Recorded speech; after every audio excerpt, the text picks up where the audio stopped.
नमस्ते दोस्तों। हमारी सीरीज चल रही थी हिंदी साहित्य की।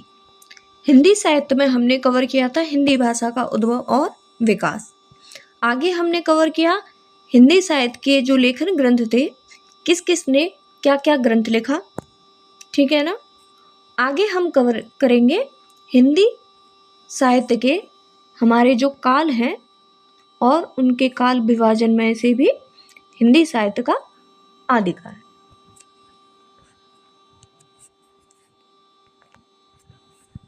आदिकाल की भूमिका।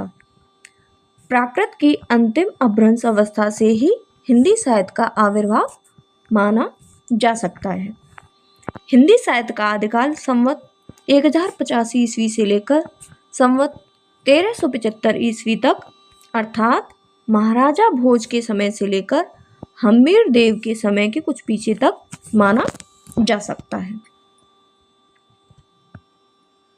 तो उस समय में क्या होता था कि जो कवि थे वो राजा के आश्रय में रहते थे, तो जो भी राजा के युद्ध लड़े गए उनके बारे में उन्होंने लिखा, और राजाओं की सभाओं में जो भी दोहे होते थे वो राजा की पराक्रम के बारे में, उनकी गाथाओं के बारे में वर्णन किया करते थे, और जो भी युद्ध थे उनका सजीव चित्रण वो किया करते थे।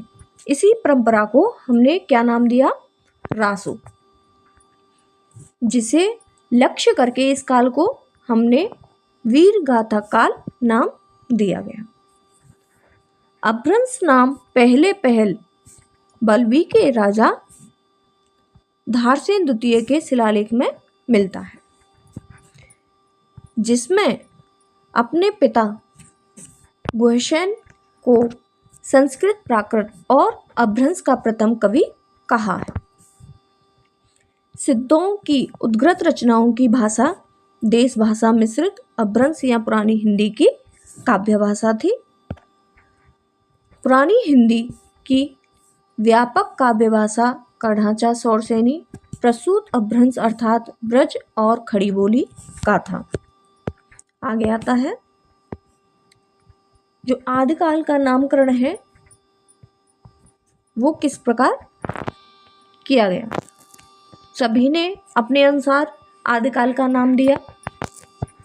तो आदिकाल का नामकरण चारण काल किसने कहा? ग्रियर्सन ने। प्रारंभिक काल मिश्र बंधुओं ने कहा।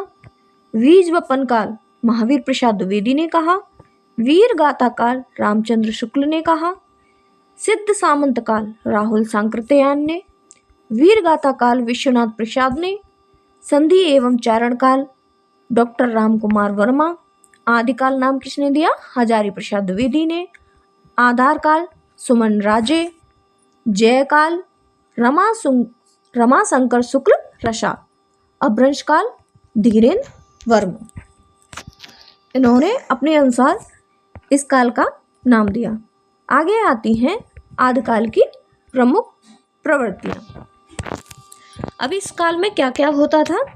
आश्रयदाताओं की प्रशंसा की जाती थी, ऐतिहासिकता का अभाव था, अप्रामाणिक रचनाएं थी, युद्ध का सजीव वर्णन था, संकुचित राष्ट्रीयता थी, वीर काव्य तथा श्रृंगार रस काव्य था, जनजीवन के चित्रण का अभाव था, डिंगल भाषा का प्रयोग ये किया करते थे और फुटकल साहित्य रचते थे, स्त्री केंद्रित साहित्य था। आगे आता है आदिकालीन साहित्य को 3 भागों में विभाजित किया गया। धार्मिक साहित्य, लौकिक साहित्य और रासो साहित्य। धार्मिक साहित्य में आता है, धार्मिक साहित्य के अंतर्गत सिद्ध साहित्य आता है, नाथ साहित्य, जैन साहित्य इसको सम्मिलित किया गया है। लौकिक साहित्य, लौकिक साहित्य के अंतर्गत 8 रचनाओं को सम्मिलित किया गया है। रासो साहित्य, रासो साहित्य के अंतर्गत वीर गीत परंपरा के काव्य को रखा गया है। आगे आती है अपभ्रंश की रचना। अपभ्रंश में 3 प्रकार के बंध मिलते हैं, दूहा बंध, पद्धतियां बंध, गेय पदबंध। इसमें आते हैं आगे कवि जोएंदु। इनको योगींद्र भी बुलाते थे। ये इनकी रचना है परमार्थ प्रकाश और योगसार। आगे कवि हैं स्वयंभू। डॉक्टर राम कुमार वर्मा ने अपभ्रंश भाषा के प्रथम कवि स्वयंभू को माना है। इन्होंने प्रथम कवि किसको माना है? स्वयंभू को। हिंदी का प्रथम कवि माना है। स्वयंभू 8वीं सदी यानी 783 ईस्वी के आसपास विद्यमान थे। स्वयंभू को ही जैन परंपरा का भी प्रथम कवि माना जाता है। स्वयंभू के 3 ग्रंथ थे, पौंचर्यो, पृठ्णेमीचर्यो, स्वयंभू छंद। स्वयंभू को अपभ्रंश का वाल्मीकि तथा व्यास कहा जाता है। ये इम्पोर्टेंट लाइन है, ये कई बार एग्जाम में भी आ चुकी है। स्वयंभू को अपभ्रंश भाषा का वाल्मीकि तथा व्यास भी कहा जाता है। स्वयंभू ने अपनी भाषा को देसी भाषा कहा है। स्वयंभू ने पौंचर्यों को, स्वयंभू का जो पौंचर्यो रचना है इसको उनके पुत्र त्रिभुवन ने पूरा किया था। पौंचर्यो में राम का चरित्र विस्तार से वर्णित है। आगे लेखक आते हैं पुष्यदंत।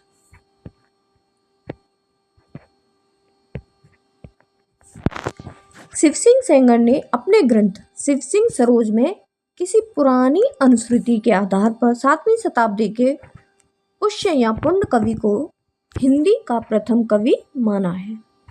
तो सभी ने अपने अनुसार अलग अलग कवि को प्रथम कवि माना है।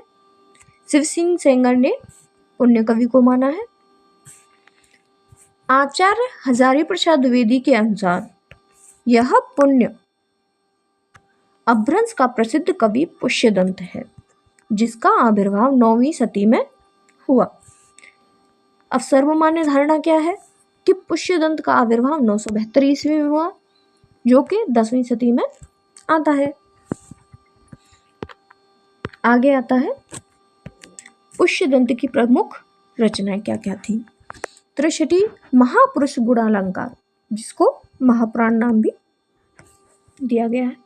आगे आता है रय कुमार चर्यो, जस हर चर्यो। पुष्पदंत के त्रिशटी महापुरुष गुणालंकार को ही महापुराण नाम दिया गया है। महापुराण में 63 महापुरुषों का जीवन चरित्र वर्णित है। पुष्यदंत ने अपने चरित्र गाथाओं में चौपाई छंद का प्रयोग किया है। पुष्यदंत ने साहित्य की रचना विशुद्ध धार्मिक भाव से किया है। पुष्यदंत को ही हिंदी का भवभूति कहा जाता है। शिव सिंह सेंगर ने पुष्य कवि को भाका की जड़ कहा है। अब शिव सिंह सेंगर ने इन्हें भाका की जड़ कहा है। पुष्यदंत ने स्वयं को अभिमान मेरु, काव्य रत्नाकर, कविकुल तिलक आदि उपाधियों से विभूषित किया है, यानी इन्होंने स्वयं को ये उपाधियां दी थी। आगे आते हैं धनपाल। धनपाल को मुंज ने सरस्वती की उपाधि दी। 10वीं सदी में भविष्यत कहाँ की रचना की इन्होंने। भविष्यत कहाँ का संपादन डॉक्टर यकूबी इन्होंने किया। इसमें गजपुर के नगर सेठ धनपति के पुत्र भविष्यत की लोक कथा का वर्णन है। आगे आते हैं जिनदत्त सूरी। जिनदत्त सूरी से पहले अपभ्रंश में चरित काव्यों की परंपरा ही प्रसिद्ध थी। इन्होंने अपने ग्रंथ उपदेश रसायन रास 1114 ईस्वी से रास काव्य परंपरा का प्रवर्तन किया था। यह 80 पद्यों का नृत्य गीत रासलीला काव्य है। आगे कवि आते हैं अब्दुल रहमान।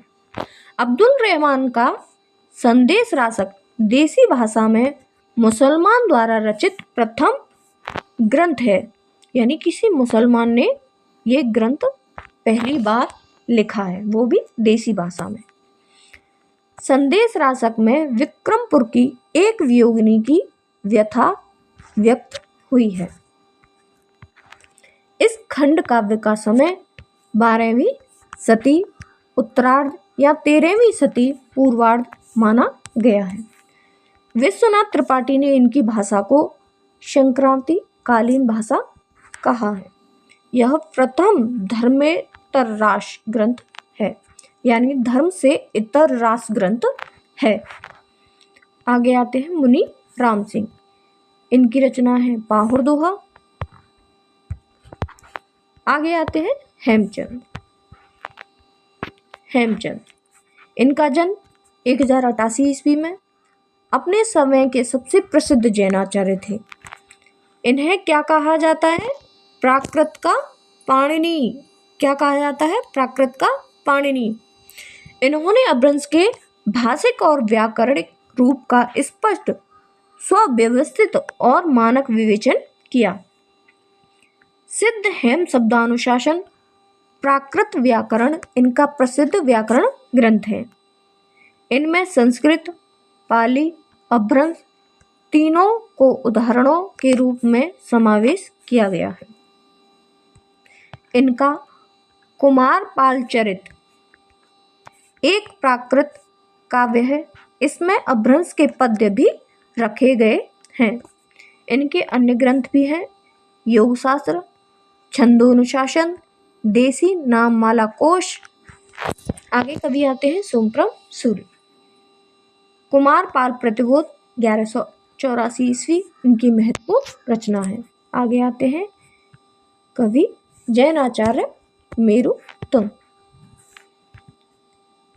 इनकी रचना है प्रबंध चिंतामणि 1304। आगे हम पढ़ेंगे, कल कवर करते हैं सिद्ध साहित्य। ठीक है, ये हमने यहाँ तक कवर कर लिया है पूरा कंप्लीट। क्लास वाइज क्लास हम इसके प्रैक्टिस भी करते रहेंगे। क्वेश्चन प्रैक्टिस मैं कल से स्टार्ट कर दूंगी आपकी क्लास। जितने भी हम चैप्टर कवर करेंगे उनके साथ के साथ क्वेश्चन प्रैक्टिस, इनसे क्या क्या क्वेश्चन आते हैं सभी हम कवर करेंगे। तो ये क्लास हमारी यहीं कंप्लीट होती है। Thank you for watching. Thank you friend.